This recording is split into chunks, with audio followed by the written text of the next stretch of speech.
mazhab tasawufnya Ibn Arabi, mazhab filsafatnya Mullah Sadra, secara Syiahnya mengikuti ulama Syed Ali Sistani.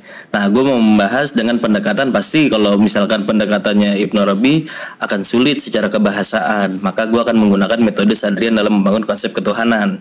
Nah, kalau dalam Mahesa yang Ahlus Sunnah, gue belum mengetahui apa mazhab akidahnya, sistem bangunan falsafah ketuhanannya seperti apa. Apa maksud sosok yang diambil apa, supaya nanti kita bisa berdiskusi dari situ. Oke, sama Asy'ariyah, ya, kami dari Asy'ariyah, kesufiannya kami Junaidi Al-Baghdadi, rujukan kami Al-Baghdadi, ya, akidah Asy'ariyah kami sesuai dengan Imam Asy'ari dalam ketauhidan.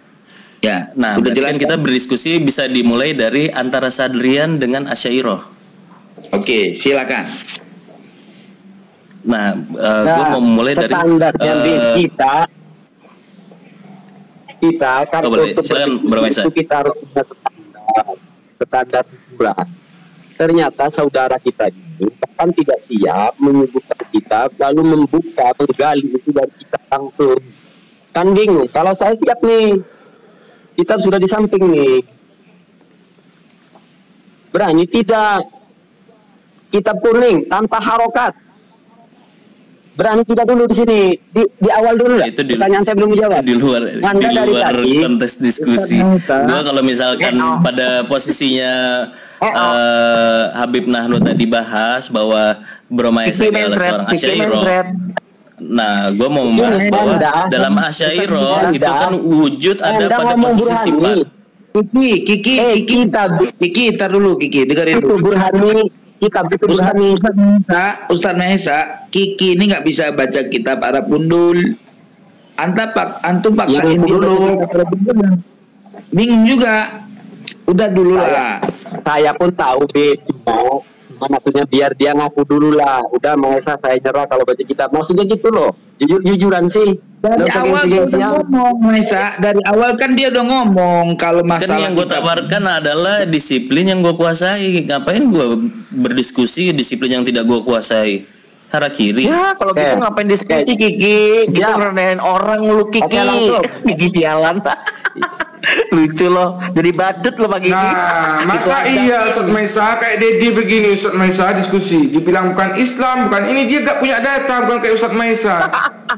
Ini Dedi loh. Kalau mau diskusi dengan pendekatan falsafah, apalagi pendekatan falsafah Islam, baik dari sisi sejarah, terus apa sistem keyakinan kedua mazhab, apa bangunan Asy'ariyah, apa bangunan Sadrian, gue berada dalam disiplin itu.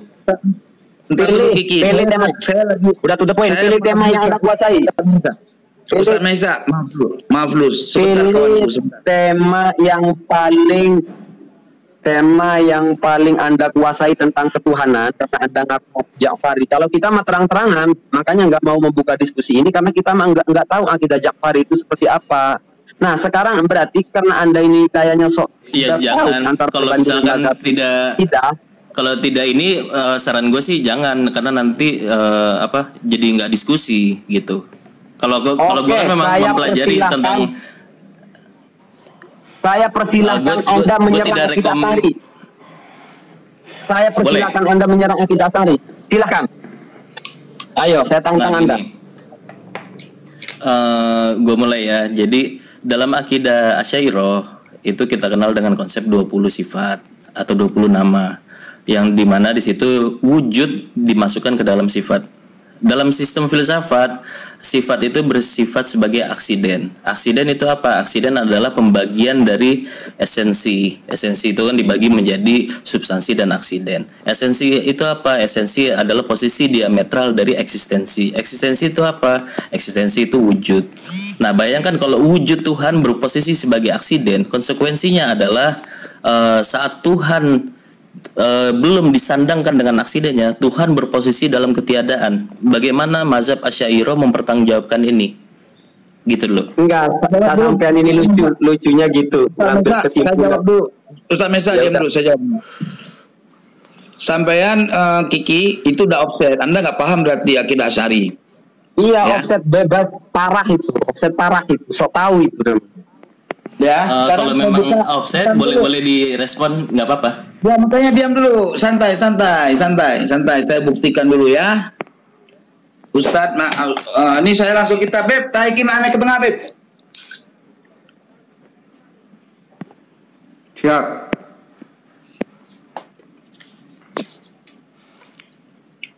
Jangan dipotong dulu Ustadz Maisa, ya. Siap.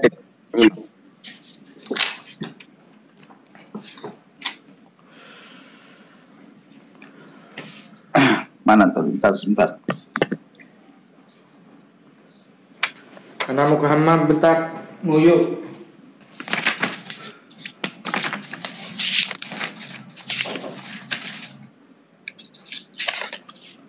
Sabar. Nah ini ya, tar dulu ya.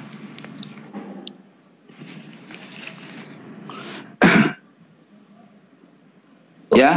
Bib Ali, si Ustadz Atam minta naik tuh.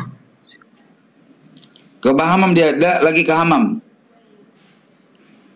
Ya, al-awalu minas sifatil wajibah lahu ta'ala al-wujud. Ya. Waqtalafa fi ma'nahu. Faqala ghairul imamil asy'ari wa man tabi'ahu al-wujudu ya hiyal halu al-wajibatu lidzat ma damati dzat wa hadhil halu la tu'allilu bi'illatin wa ma'na kauniha halan annaha lam yartaqi ila darajatil mawjud hatta tusyahida wa lam tanhatu ya ila darajatil ma'dumi hatta takuna adaman mahdan bal hiya wasitah bainal mawjud wal ma'dum. Fawujuduna zaidun masalan halun wajibatun li zatihi ay la tanfaku anha wa ma'na qauluhum la tu'allilu bi illatin annaha lam tunshi ya lam tunshi nasa'ayan sa'ulam tansha an syai'in bi khilafin kauni zaidun qadiran masalan ilah nyamanya ya artinya apa? Dalam tatanan Asy'ariyah ya ulama Asy'ariyah ya berikhtilaf di dalam memahami sifat wujud ya di mana Asy'ari sendiri tidak sama mengeluarkan statement makna wujud itu seperti imam-imam lain dalam Asy'ari ya Asy'ari mengatakan wujud itu ainul mawjud.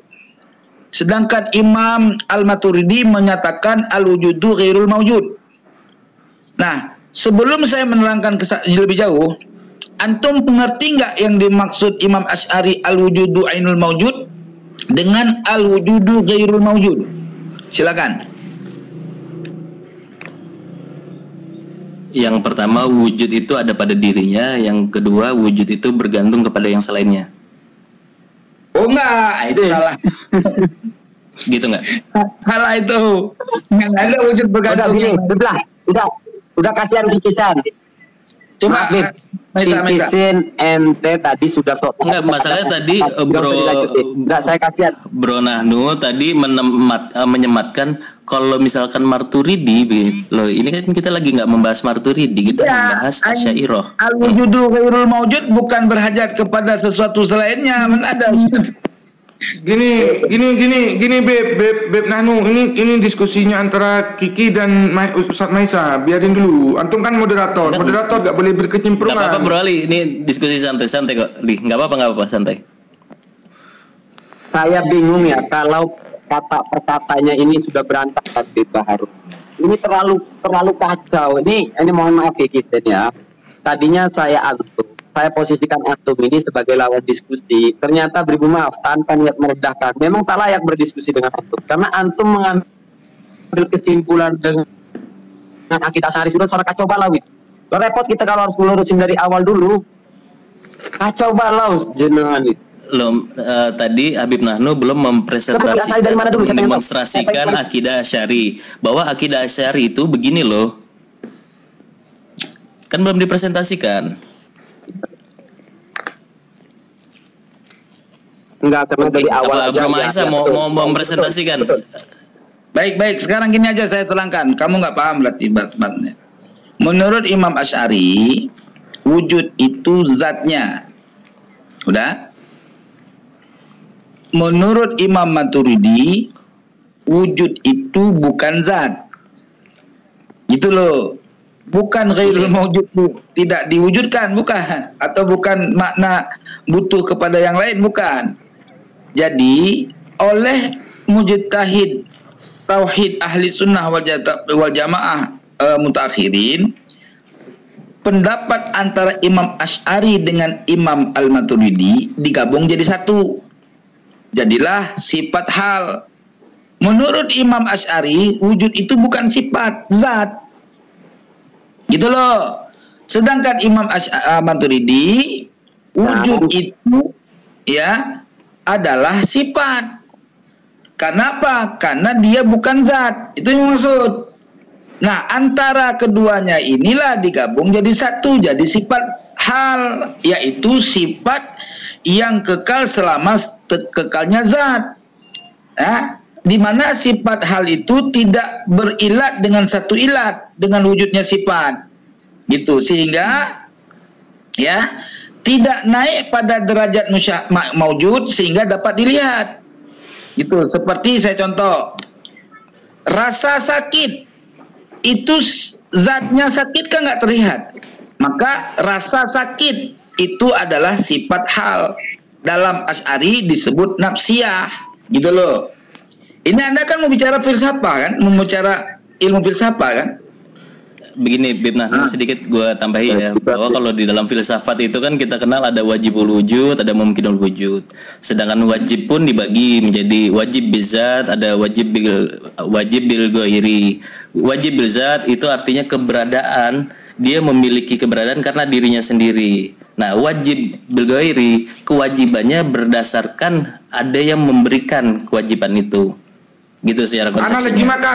Anak lagi makan. Nah, tadi kalau misalkan Habib Nahnu sudah membagi, Asy'ariyah ini begini, Maturidi begini. Sedangkan pendapat yang umum, Asy'ariyah adalah menempatkan wujud pada sifat. Tapi itu pendapat yang tadi di teks, kita keluarkan Maturidi, kita nggak bahas Maturidi, kita bahas adalah Asy'ariyah. Wujud ada pada zatnya. Sekarang kita bahas bahwa zat itu substansi bukan? Zat itu jauhar bukan? Bukan. Zat yang disebabkan dengan satu ilat itu substansi, tapi yang bukan ilat. Ini lagi ngomong zat Allah ini ke Johar sih. Aduh, ini gimana ini? Aduh, dia enggak sama tanya dulu, Beb. Mohon maaf, Beb. Mohon maaf. Oke, mohon maaf, Kikisin. Sampai ya, maksudnya gini, biar jangan melebar. Karena kalau dari awal pertanyaannya melebar, sampai seterusnya melebar, sampai ya, dari awal itu sudah salah kesimpulan. Pertanyaan saya sederhana, dari mana Anda ngambil data tentang akidah Asy'ari sehingga kesimpulan Anda begitu liar? Udah, pertanyaan saya simpel. Dari mana Anda ngambil data? Anda bilang liar, Anda bantah lah. Kan tadi udah dibantah. Lah karena Anda nuduh itu. Nuduh. Coba ulangi pertanyaannya pelan-pelan ya. Coba, ayo ulangi lagi nih ya. Go. Pelan-pelan ngomongnya. Dan kalau bisa kurangi bahasa intelek. Karena kalau Anda pakai bahasa intelek, saya akan pakai bahasa Arab dan terjemah. Monggo. Gitu. Loh, dari tadi Anda kan agitatif dengan bahasa Arab Anda. Masa saya tidak boleh agitatif dengan bidang saya? Gimana sih? Oke. Loh, kok kenapa tadi minta terjemahan bahasa Arab? Gue kan sama Habib Nahnu temenan, ngobrol santai, nggak ada emosional. Nah, gue kan tadi udah gue bilang tuh bahwa tadi yang dibacakan sama teksnya Habib Nahnu, Maturidi menempatkan wujud berposisi sebagai sifat bukan pada zat. Sedangkan Asy'ariyah menempatkan wujud pada zatnya. Oke, wujud pada zatnya. Nah, gue bertanya, zat yang wujud pada zatnya ini zat berposisi sebagai jauhar atau tidak? Nah, dijawab sama Habib Nahnu. Saat Habib Nahnu berusaha menjawab itu, disitulah letak kesalahan. saya bingung pertanyaan Anda itu. Salahnya di mana? Enggak, Anda kok ke Allah kok ngomong-ngomong Johar gitu. Ya Allah, Johar itu makhluk. Aduh pusing. Saat dibahas sayanya Johar, berarti dia statusnya itu akibat, bukan sebab. Prima causa atau sebab pertama atau wajibul wujud, dia harus terbebas dari jauhar dan aksiden. Artinya dia yang tidak ditempelkan mahiyah sedikit pun. Itulah posisi wajibul wujud. Kakang Kiki. Nah tadi Habib Nahnu berusaha menjawab bahwa zat itu jauhar atau tidak. Saat berusaha dijawab, di situ letak kesalahan Habib Nahnu. Salahnya di mana? Ya makanya kan saya potong dulu lah, kok larinya ke Johar lagi ngebahas wujudnya Allah. Ini gimana ini? Udah intinya ngecaplak ini dari awal, jenengan ini ngecaplak. Kiki, ya saya kan lagi ngebahas zat Allah tuh ke Johar. Bagi dua, ada zat mutlak, ada zat muqayyad. Kalau zat mutlak itu tidak ada terdiri dari jauhar. Sedangkan zat yang muqayyad itu terdiri dari jauhar karena dia punya ilat kewujudannya. Nah, ini perlu dijelaskan lagi, berarti wujud itu bagaimana secara konsepsi menurut Habib Nahnu? Apa? Wujud yang dipahami sama Asy'ariyah secara konsepsi, wujud itu seperti gimana konsepsinya? Oke. Nggak apa-apa ya, Bro Nahnu, kita diskusi santai-santai. Masih pagi kan? Ya.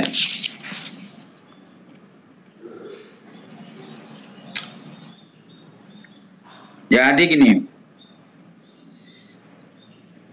Zati bimakna anahu zat, ya, laisa bita'thiril ghair. Itu yang dimaksud dengan zat pada zat mutlak. Zat mutlak itu zatun laisa bita'thiril ghair. Paham nggak? Artinya zat yang tiadalah dia mempunyai taksir yang lainnya. Zat yang berdiri sendiri, ya, tanpa disebabkan satu ilat dan tidak mempunyai taksir ghair, artinya tidak terdiri dari jauhar. Itu.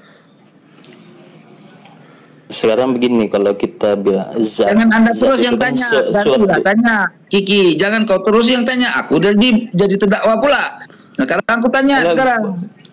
Enggak, ya? Nanti habis ini boleh tanya. Gue cuma bantah, bukan nanya, cuma mau bantah sedikit aja begini. Bahwa kalau kita bilang zat itu kan sebuah sebuah sistem, sebuah pengetahuan, sebuah konsep atau keapaan, kita bilang sebuah mahiyah. Nah, kalau mahiyah digabung ke dalam wujud, maka dia bukan wajibul wujud. Yang bilang gabung kepada apa tadi? Kau bilang? Coba ulang. Mahiyah saat digabung dengan wujud, maka dia bukan wajibul wujud. Itu hukumnya. Terus? Nah, sedangkan kalau kita menganggap Tuhan adalah wajibul wujud, maka dia tanpa mahiyah harusnya. Berarti menyematkan bahwa wujud ada pada zatnya, itu menyelisihi konsepsi tentang wajibul wujud, gitu. Ya, terus yang bilang Tuhan itu bergabung dengan wujud siapa? Tadi kan di awal Bro Nahnu bilang bahwa wujud kamu itu simak dulu dong, ada simak dalam zatnya. Simak dong, yang saya baca disimak. Jadi jangan salah dipaham, ya. Wujud itu menurut ulama mutakhirin dijelaskan secara memadukan antara kefahaman Maturidi dengan Imam Asy'ari, ya, yaitu sifatul hal. Wujud itu sifat hal, ya. Apa sifat hal? Ya, sifat yang mutawasitah atau yang wasitah, bainal maujud wal ma'dum. Sifat yang ada di antara ada dan tiada. Dikatakan ada tidak pada sampai musyahadah, karena kalau sampai kepada musyahadah itu terdiri dari jauhar, bukan wajibul wujud. Benar. Dikatakan dengan tiada, tidak sampai pada derajat adaman mahdan. Maknanya kalau dia sampai pada adaman mahdan tidak ada sama sekali, maka bukan lagi wajibul wujud, mutlak hilang. Berarti wajibul adam. Gitu loh. Terus sekarang saya tanya, apa konsep kamu terhadap Tuhan dalam Syiah yang katanya berbeda kaidah wujud Syiah dengan wujud Asy'ariyah atau Sunni, ya? Sehingga kamu mengategorikan mengikut pemahaman Ibnu Arabi, ya. Bagaimana pemahaman Ibnu Arabi yang kamu katakan dia tidak wajibul wujud atau tidak wajibul wujud? Silakan. Begini dalilnya, bahwa ketika wujud dibagi menjadi wajibul wujud dan dibagi menjadi mumkinul wujud, terus mumkinul wujud tuh bisa dibagi lagi kepada jauhar dan arad.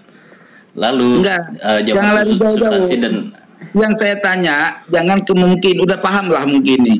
Sekarang yang kamu maksud daripada Tuhan Syiah yang dikatakan berbeda dengan Tuhan ahli sunnah, ini jadi masalah nih Syiah nih. Oke?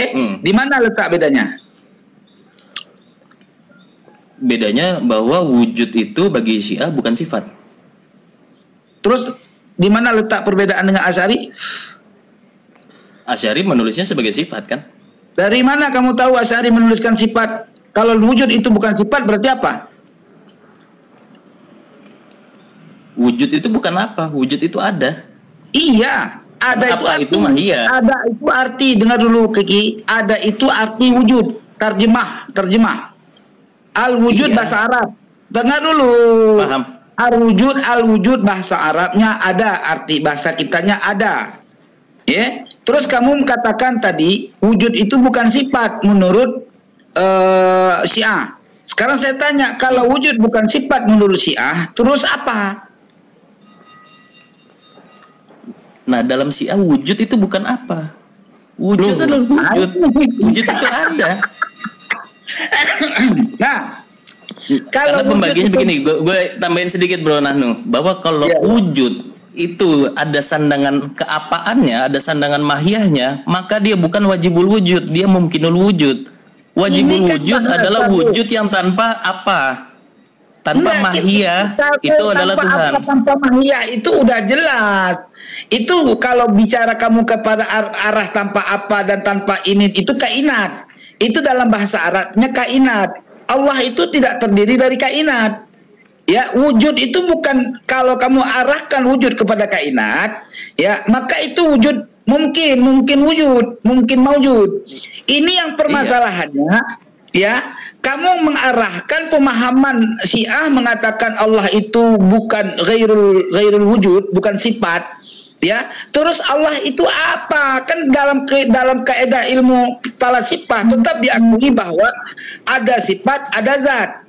Emang dalam falasifah kamu nggak punya zat dan sifat? Zat itu hanya pada mahiyah. Wujud tidak bicara zat. Wujud bicara sebagaimana wujud. Wujud sebagaimana wujud. Imam, emangnya menurut ilmu falsafah kamu zat tidak terbagi? Zat ini sebagai sesuatu yang wujud atau non wujud? Karena setiap konsep akan dihakimi dengan dia wujud atau non wujud, kan gitu. Ini kamu offset nih. Zat itu, ya, dia sesuatu yang maujud, ada sesuatu yang dia tidak terdiri dari jauhar. Ya, sekarang saya tanya, malaikat itu zat kita sendiri dulu. Kita sendiri ini zat bukan? Insan kita itu zat. Yang selain Tuhan zat. Oh, kalau Tuhan bukan zat. Nah, kalau Tuhan itu juga zat, sebagaimana makhluk itu zat, maka Tuhan sama makhluk sama. Enggak, tadi kamu bilang, waduh ini udah kacau nih. Coba balik lagi ke konsentrasi. Minum kopi dulu, jangan kacau. Minum kopi. Gue jelasin satu menit boleh nggak, Bib Nahnu? Sedikit aja. Boleh, tapi biar bisa dipahami cara berpikirnya. Oke, baik. Boleh. Supaya gue tawarin konsep ontologinya bagaimana, nanti bisa dipahami sama Habib Nahnu. Jadi begini dalilnya, wujud itu kalau dibagi kepada substansi dan aksiden, lalu substansi dan aksiden dibagi lagi ke berbagai jenis, terbukti bahwa pembagian-pembagian tersebut tetap berlandaskan pada sesuatu yang tunggal, yaitu apa? Wujud.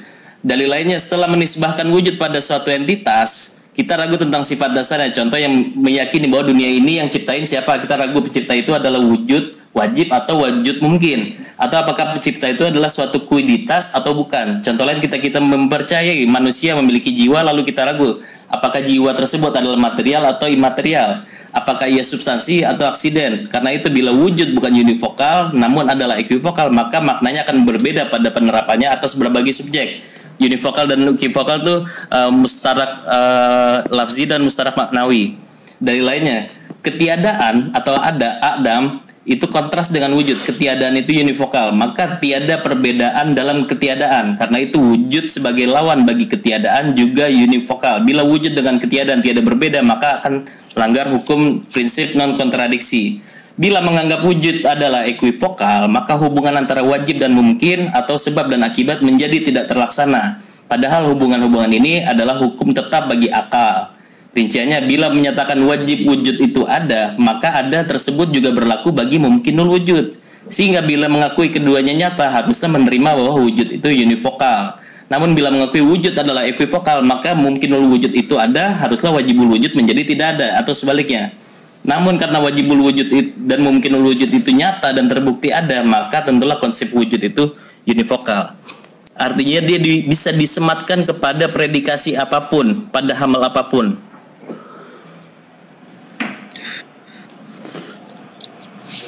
Jadi beda kan kita dalam memahami wujud. Mungkin Bro Nahnu masih wujud ini bukan khariji, bukan zini, bukan itu. Wujud sebagaimana wujud yang kita mau bahas di sini. Bukan wujud secara epistemologi, tapi wujud secara ontologis gitu. Anak itu di kitab itu yang Syiah sendiri bingung coba. Ente ilmu Syiah jangan jadi Syiah tuh nggak ada akidah kayak gitu, Bang. Bukan, Beb.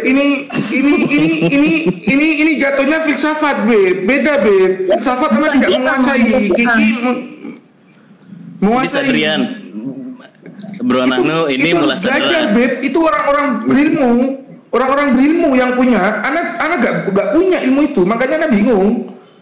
Ya makanya diam dulu ente. Iya, Beb. Diam dulu. Kalau ente nggak punya ilmu dalam hal itu.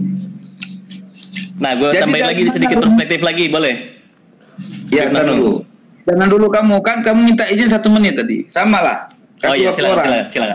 Siap, aman. Ya. Dan terus kamu bilang zat seperti itu substansi ilmu filsafah yang kamu pakai untuk ngatasnamakan Syiah rujukan dari kitab apa? Hikmah Mutaliyah Mullah Sadra. Cuma gue tidak baca Arabnya pasti. Karena gue dapatnya dari bacaan umum. Entar dulu, Musad Radrah itu siapa? Siapa Musad Radrah? Mullah Sadra. Iya, Mullah Sadra itu Mullah siapa? Sadra filosof terbesar di mazhab Syiah. Iya, siapa dia? Sejak kapan ada dia?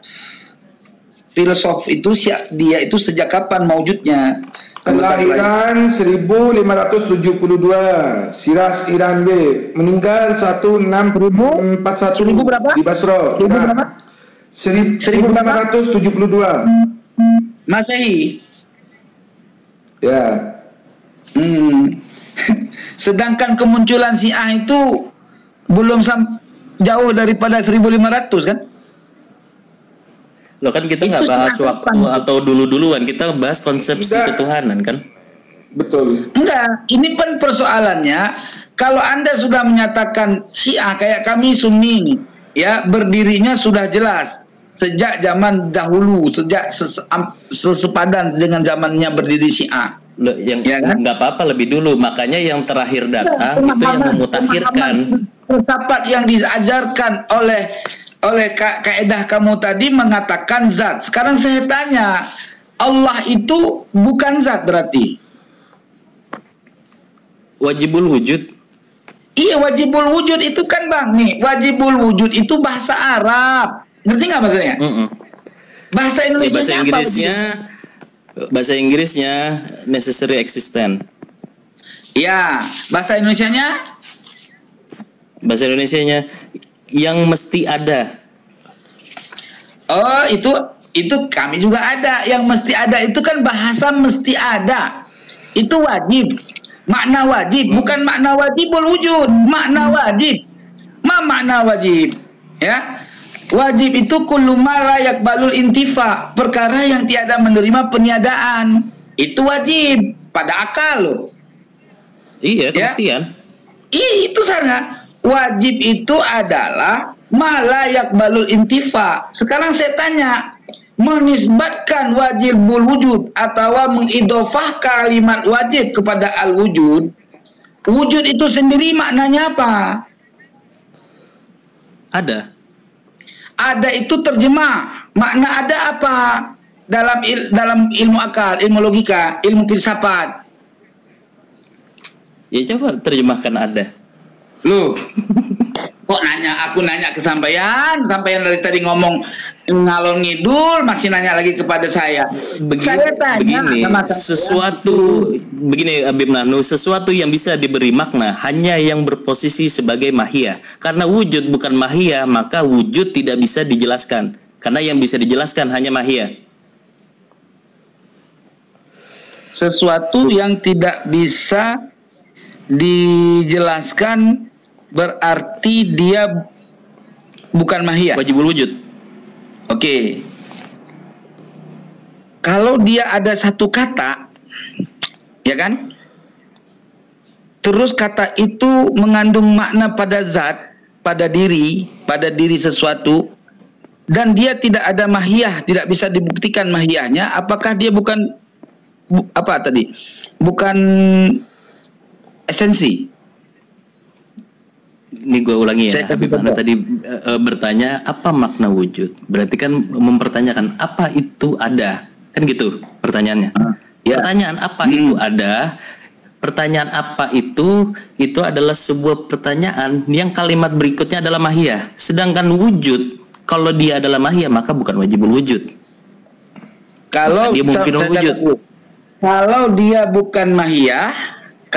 bukan mahiyah, bukan substansi, ya, berarti dia bukan wajibul wujud. Tunggu, substansi lain lagi. Substansi itu nanti pembagian dari mahiyah. Mahiyah dibagi menjadi jauhar dan arat. Kalau bukan esensi, ya kamu mau apa nih? Esensi. Nah, wajibul wujud adalah wujud sebagaimana wujud. Arti mahiyah. Mahiyah itu artinya apa? Mahiyah bahasa Arab. Keapa-ituan. Keapa-ituan. Nggak ngerti saya bahasa keapa-ituan. Coba jelaskan ya, mahiyah itu filsafat gitu. Nggak bisa dinego memang. Itu ada nggak justru nggak paham keapa-ituan ini maksudnya. Gimana keapa-ituan? Filsafat memang ruwet. Keapaan itu? Keapaan itu berarti maksud keapaan itu kainat berarti. Kalau bahasa Aceh itu lat batat kaye bate. Kainat namanya. Jadi keadaan apa ituan di Arab itu sebenarnya nggak ada bahasa esensi. Esensi itu kan dari kata quiditas itu dari kata what is atau apa itu. Nah, sama filosof Muslim langsung diartikan letter like mahiyah atau mahwa, apa itu, apa dia gitu. Nah, maka menjadi sebuah konsep esensi adalah mahiyah. Ya, jauhar maksudnya kemana? Nah, dalam mahiyah itu ada dua pembagian, jauhar dan arat. Oke, jauhar dan farad. Jauhar dan arat. Oke, jauhar aksiden. Ya, jauhar dan arat. Ya, oke. Nah, posisi mahiyah adalah diametral dengan wujud. Diametral dengan wujud. Oke, ntar dulu saya catat. Diametral dengan wujud. Wahabi nimbrung katanya tuh kesesatan kedua akidah itu Asy'ariyah dan Syiah keluar dari satu lubang katanya. Ya, ntar dulu pikir. Ini lagi mikirin Syiah nih, bukan Wahabi. Karena nih udah dari awal malas kembali Syiah, ente sendiri yang ajak, ya kan? Nah, sekarang kita bahas. Nah, kalau kita membahas apa itu ada, itu berarti kita membahas ada sebagai makhluk. Ada, apa itu ada, berarti ada sebagai makhluk. Oke. Karena kita membahas kemahiyahan wujud, berarti kan tadi gue bilang kalau wujud sudah disandangkan dengan mahiyah maka dia bukan necessary, dia bukan wajib. Dia disebut wajib saat tidak memiliki mahiyah. Berarti Allah itu ketika sudah disebut berarti mahiyah dong. Masih mahiyah. Berarti Allah pada dong. Entar dulu.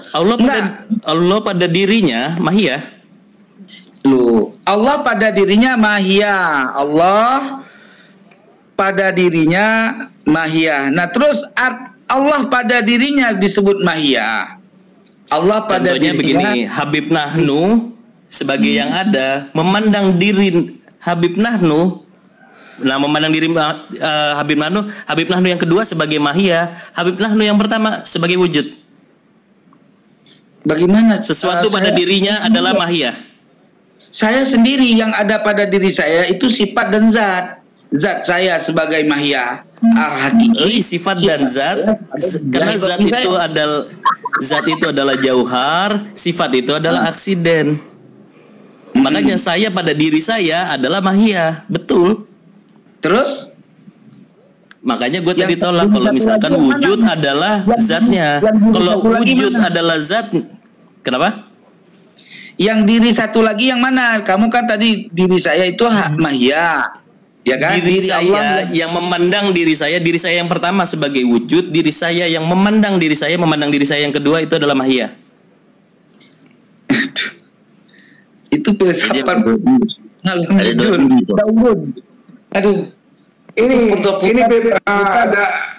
ada yang komen ya, gak nyambung lah diskusi lain ilmu filsafat dengan ilmu aqaid. Ya memang gak nyambung jatuhnya. Iya, enggak, dia mengarahkan kepada ilmu tauhid juga. Jadi bingung gini. Jadi yang dimaksud inilah disiplin kazanah ketuhanannya Syiah. Ya pasti beda Mas Yudni gitu. Makanya kan kita kasih preteksnya dulu nih gitu. Syiah kalau kayak gitu pahamnya ditolak. Syiah nggak ada paham kayak gitu, Bang. Itu Syiah yang mana itu? Ini Syiah ini ada akademinya. Ada akademinya, namanya STFI Sadra. Kalau di KUM yang dipelajari ini, siapa yang mengkodifikasi ini? Mullah Sadra. Siapa yang mencarahnya? Alamat Tabatabai, Imam Khomeini. Ini yang diajarin sama ustadz-ustadz kita. Ya sekarang dalam kitab Imam Khomeini coba buka dulu. Buka kitab Imam Khomeini yang menyatakan demikian.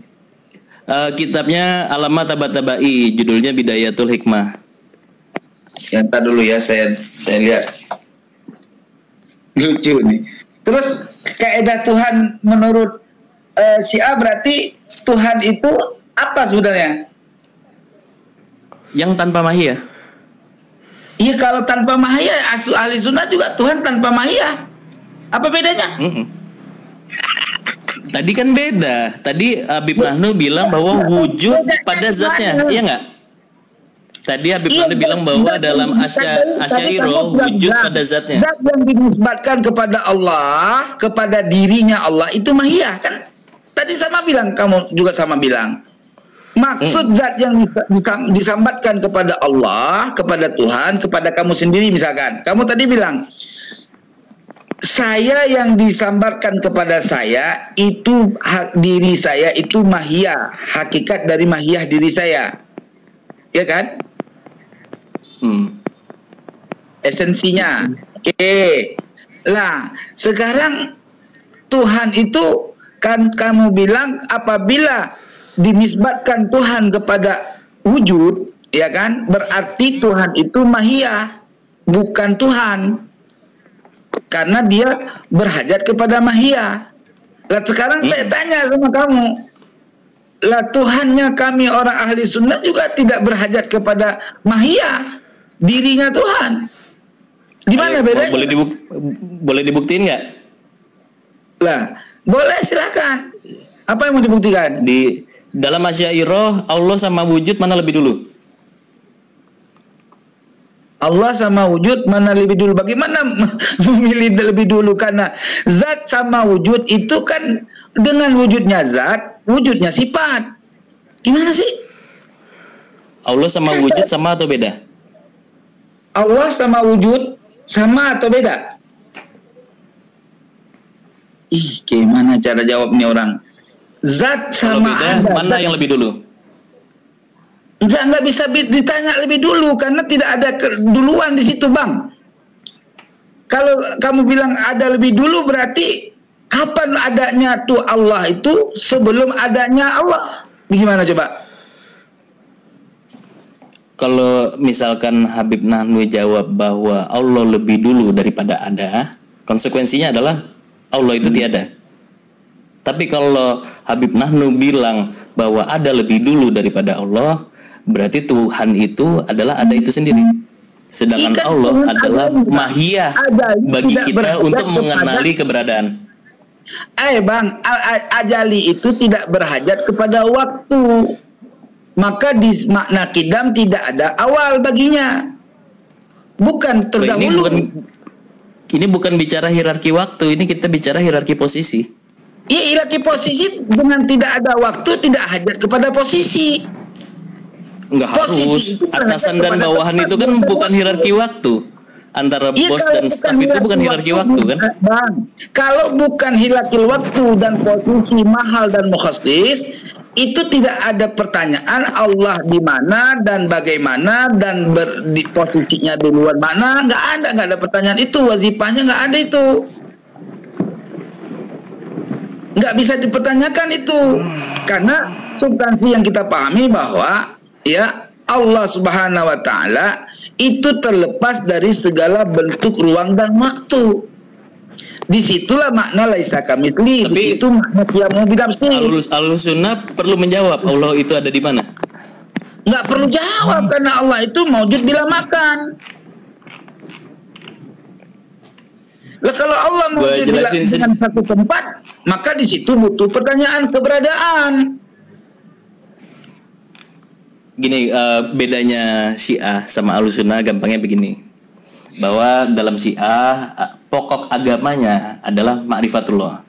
Kesempurnaan ma'rifat tentangnya adalah dengan mentasdiknya atau membenarkannya terhadap kesempurnaan. Tunggu dong, gue kan belum selesai Habib Nahnu. Jadi kesempurnaan tasdik terhadapnya adalah dengan tauhid kepadanya, dan kesempurnaan tauhid kepadanya adalah dengan ikhlas kepadanya. Barang siapa yang melekatkan suatu sifat kepadanya berarti dia telah menyertakan sesuatu kepadanya.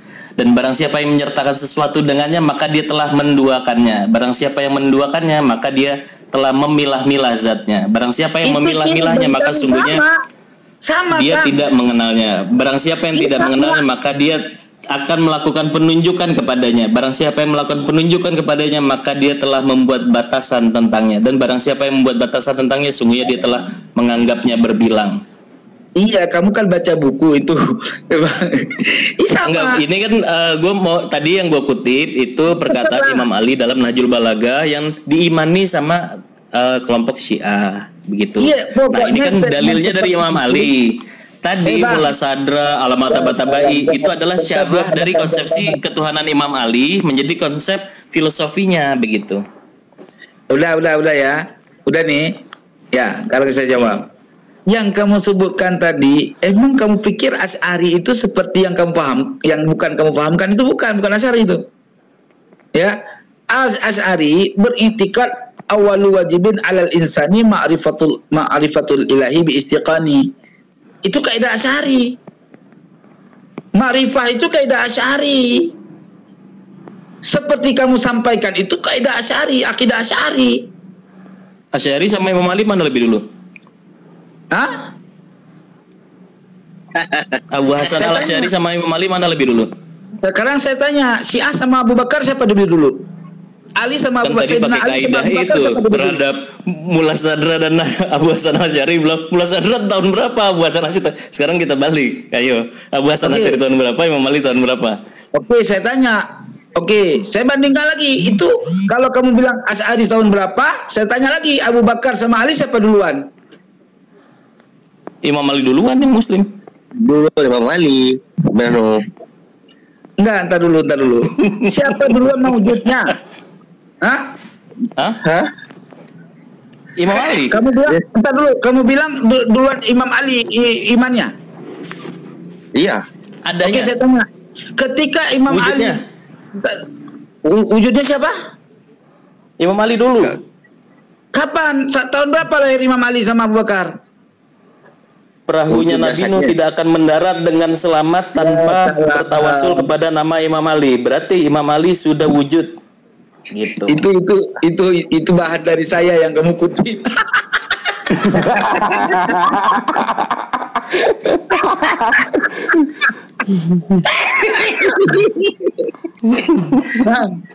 Bang. Ya. Oke. Jadi Ki, dipastikan sama Bibnano. Apa Pak? Gue dipastikan sama. Gue nggak yakin Ahlussunnah begitu, nggak yakin. Ini yang kita bilang ilmu zahir, dia pakai ilmu batin, ya kan? Kalau kita bicara batin lagi, ya, kalau yang kamu sampaikan bahasa yang ketemu kapal Nabi Nuh, itu nggak ada riwayat tertulis secara nas, ya. Itu hanya penemuan. Nah, penemuan itu kan ada yang mengatakan benarnya, ada yang menolak. Itu masih ikhtilaf, tapi nggak apa-apa lah bagi saya, karena saya memang keturunan Sayyidina Ali. Tapi ini di dalam kajian pembahasannya bukan pembahasan ke masalah lebih dulu dalam masalah ajali. Ya, kalau saya kaitkan yang lebih dulu dalam kaidah ajali, bisa saja yang terakhir keluar itu lebih dahulu daripada yang awalnya maujud. Kenapa tidak? Nah, ajali sama wujud mana lebih dulu? Ajali dong. Sama wujud. Iya. Ya wujud lah. Gimana sih? Iya, ajali. Kan dia kan nanya ajali sama wujud. Duluan ada ajali baru ada wujud, Bang. Gimana sih? Kata-kata wujud kan setelah ada al-ajali. Ya kan? Ya kalau misalkan duluan azali berarti azali non wujud. Loh. Wujud itu ada setelah adanya al-ajali. Sebelum ada al-ajali nggak ada wujud. Sekarang saya tanya, al-wujud itu ya benar kalimatnya. Coba kita koreksi kalimatnya, proposisinya. Wujud itu ada setelah azali. Nah, berarti azali non wujud. Benar. Oh enggak, berarti nggak ngerti bahasa saya. Nggak ngerti dia. Nah, ini konsekuensi logis dari kalimat loh. Gue cuma justru kan ke pertanyaan kamu saya arahkan seperti apa yang kamu pahamkan. Gini, al-wujud. Al-wujud. Sekarang al-wujud ini kita kata-kata al-wujud. Ya, mana duluan dengan saya?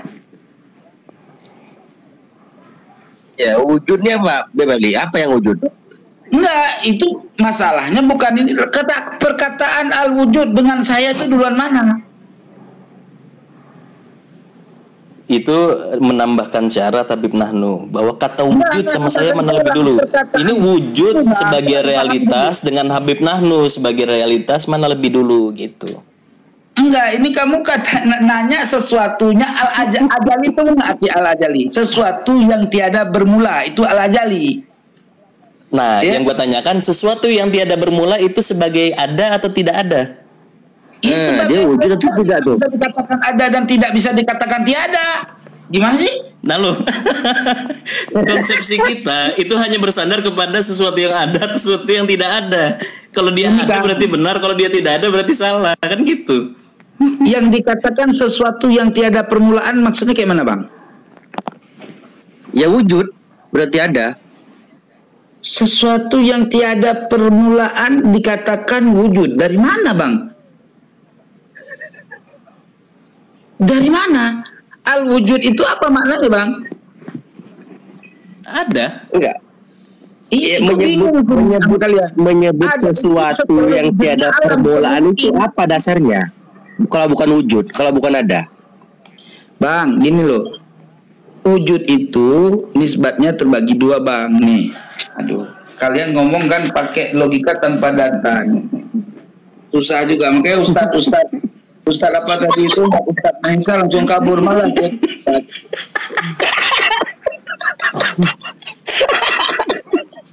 Jadi kelasnya memang bukan kelas data ini.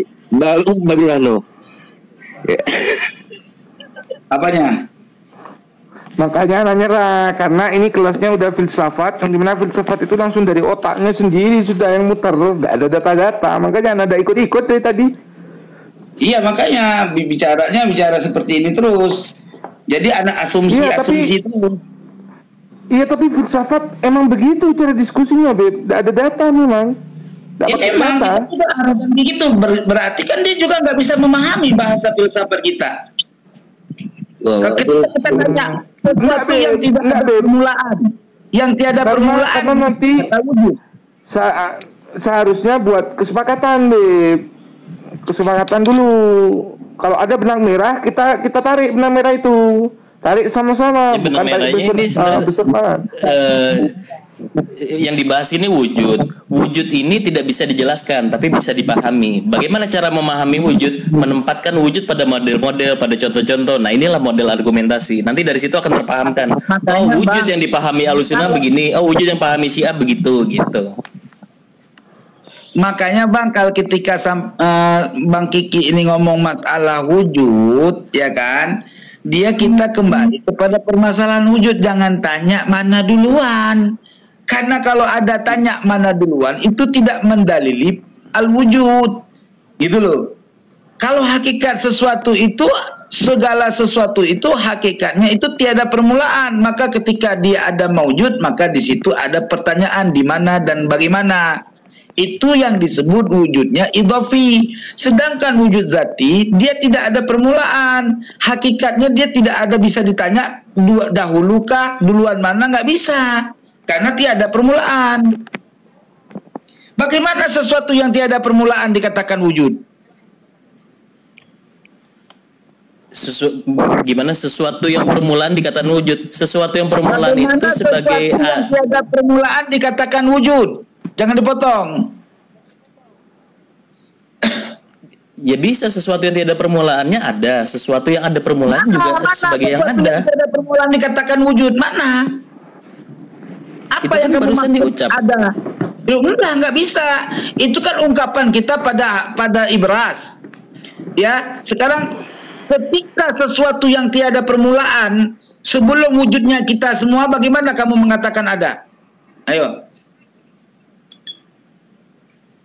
Mana bisa kamu katakan kamu ada sebelum bapak kamu ada? Apa bukti ada kamu sebelum bapak kamu ada? Bukti keberadaan bukan karena hanya sekedar dikatakan. Bukti keberadaan bukan hanya sekedar kita bisa diketahui. Bukti keberadaan bukan karena dia diucapkan atau dilantunkan atau dicatat, tidak itu. Ada sebagai ada. Jawab dulu yang saya tanya. Apa bukti ada kamu sebelum kamu tiada? Sebelum kamu ada? Oke, gini Bimano. Orang tua lah. Kan gini Bimano. Bagaimana Bimano mengetahui sesuatu yang tidak ada itu? Sesuatu yang tidak ada ya memang nggak diketahui. Lebih ucap. Apa kita ketahui ya kan, sesuatu yang berarti nggak bisa berarti kan? Nggak bisa kan? Ya, dengerin itu, saya sudah rapi Bang, sudah rapi. Sedangkan kalian menyebutkan sesuatu yang tidak ada permulaan dengan ada, sama dengan sesuatu yang tidak masuk dalam kategori permulaan kamu mengatakan ada. Sama dengan pertanyaannya, bagaimana kamu membuktikan wujudnya ada sedangkan kamu tiada, gitu loh. Enggak, karena begini bedanya Habib Nahnu. Kalau Habib Nahnu mau teliti sedikit aja, Habib Nahnu menyikapi wujud sebagai salah satu konsep-konsep dari pikiran-pikiran. Sedangkan Syiah menyikapi wujud, dia yang menghasilkan pikiran-pikiran. Bedanya di situ.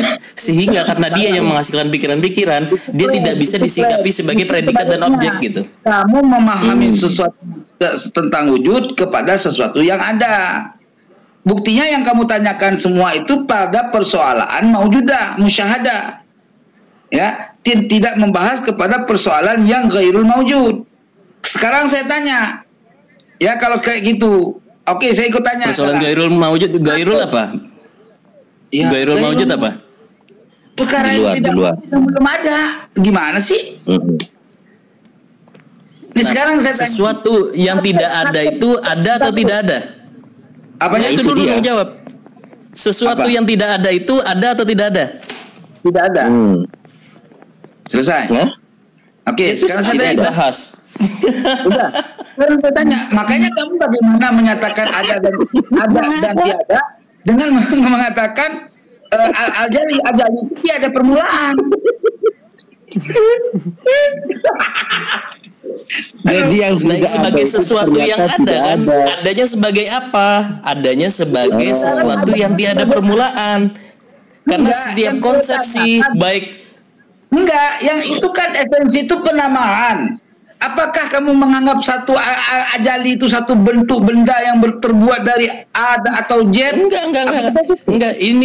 Ini konsepsi berpikir kita, konsep pengetahuan kita. Ya udah, sekarang saya tanya ya, sakit ada nggak? Nggak ada.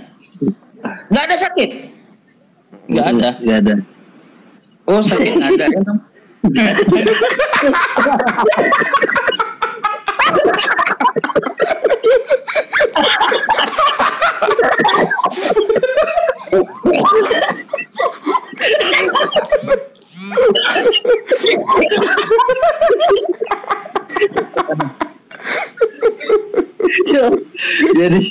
jadi lo misalnya tangan kita terkilir, kan yang ada tangan yang terbentur, tangan yang ketabrak, sakitnya itu kan nggak ada. Sakit itu adalah konsep kedua filosofis, bukan makul awal.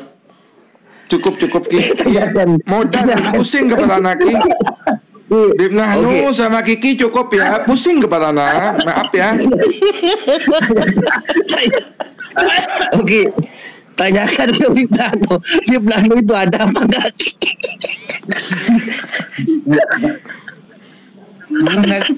Aduh, tanya sakit ada apa enggak, dijawab nggak ada. Tolong gini, Bib Nahnu, kalau sakit itu ada, kita ke Indomaret, Mbak beli sakit 1. Bisa nggak?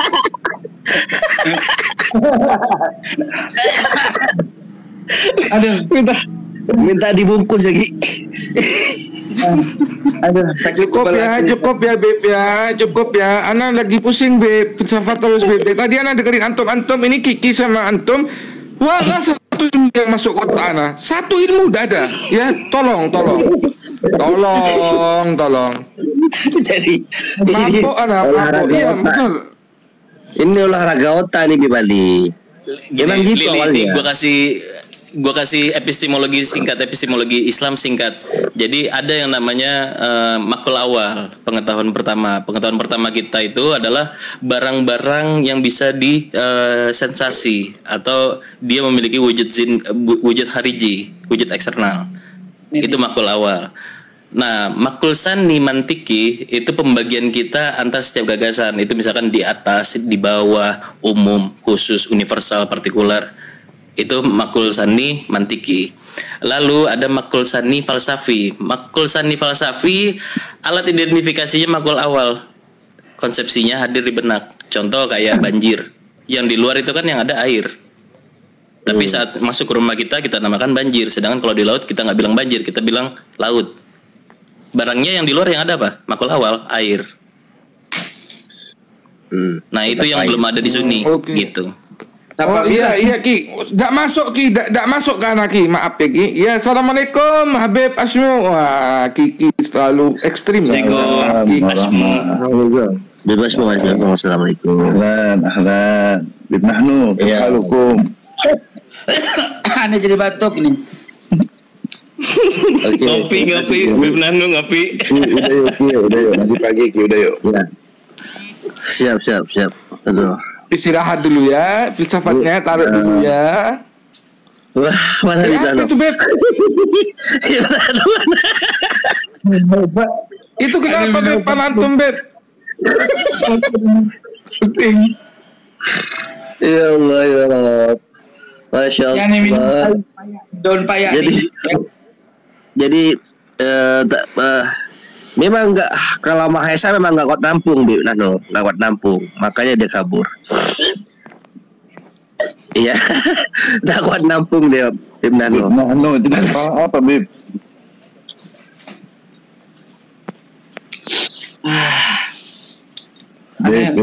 Di kepala apa tuh?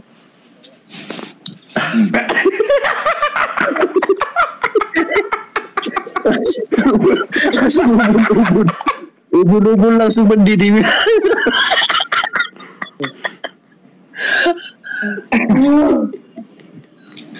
Masya Allah. Itu akibat akibat diskusi antara Maujud dan Maujud beli sakit ada ndak di toko katanya, itu hasilnya tuh.